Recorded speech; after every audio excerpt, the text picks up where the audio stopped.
Ito ay nasa 23 days na. Yan, lampas na rin siya 1 kilo. 1 kilo at 2 guhit.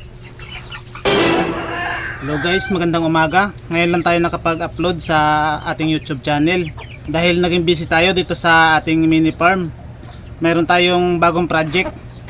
Ito, alaga tayo ng broiler o 45 days. Wow. Malapit lang sa ating babuyan.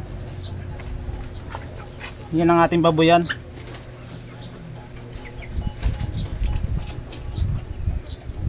Yan. Nandito lang ang kulungan ng ating 45 days sa ating mini farm din. Wow. May dagdag tayo na pagkakakitaan. Kahit kakaunti lang itong ating mga alaga na 45 days, ang importante ay nakapagsimula tayo sa pag-aalaga ng 45 days. Itong 45 days natin ay bali pangatlong batch na ito. Nung una, ang inalagaan ko ay 35 pirasong 45 days. Tapos pagkalipas ng 2 linggo, bumili ulit ako ng 50 pieces na 45 days. Tapos pagka pangalawang linggo ulit, ito na ang binili ko, 50 pieces ulit. Kakaunti lang ang ating inalagaan nung una dahil nangangapa pa tayo sa pag-aalaga ng 45 days. Hindi pa natin kabisado.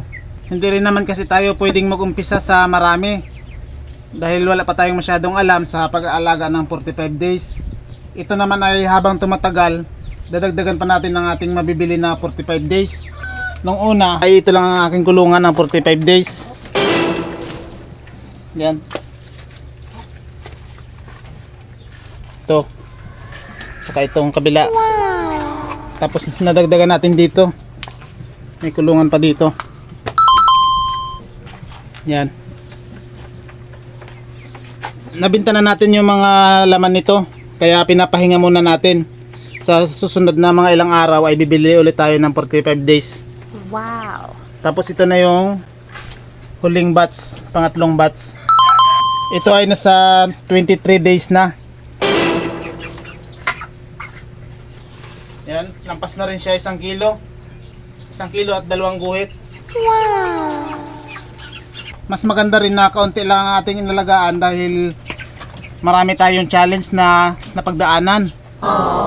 At habang tumatagal ay nalalaman natin ang mga problema na pwedeng solusyonan kapag nag-aalaga tayo nitong 45 days. Isa na dyan ang init ng panahon. Kapag mainit ang panahon, mabagal lumaki ang ating 45 days dahil hindi sila gaanong kumakain. Inom lang sila ng inom ng tubig. Kaya naman nilagyan na rin natin ng electric fan. Dito sa pag-alaga ko ng 45 days, ang mortality natin sa unang batch na binili natin na 35 piraso ay 2. Tapos sunod sa second batch naman ay 2 din ang namatay. Mortality niya. Yun naman ay namatay ng 3 days pa lang yung mga sisiw. Tapos itong batch na to, itong pangatlong batch, isa lang ang mortality niya. Namatay rin siya ng 3 days pa lang ang mga sisiw. Wala pa rin tayong masyadong buyer, kaya kakaunti lang ang ating inalagaan muna. Ang mga buyer natin ay yung mga pumupunta lang dito na gustong bumili. Tapos meron din tayong isa na maramihan magbili, dinideliver natin. Pero ang plano natin ay magdagdag pa ng isang malaking kulungan. Yung kasya ang 100 piraso na 45 days. Wow. Yan, utay-utay lang. Ganun naman talaga kapag nagninegosyo.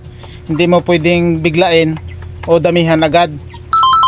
Kailangan mo pang pag-aralan at yung mga problema na ma-encounter mo ay masusolusyonan mo na para kapag marami na ang iyong alaga ay madali na lang.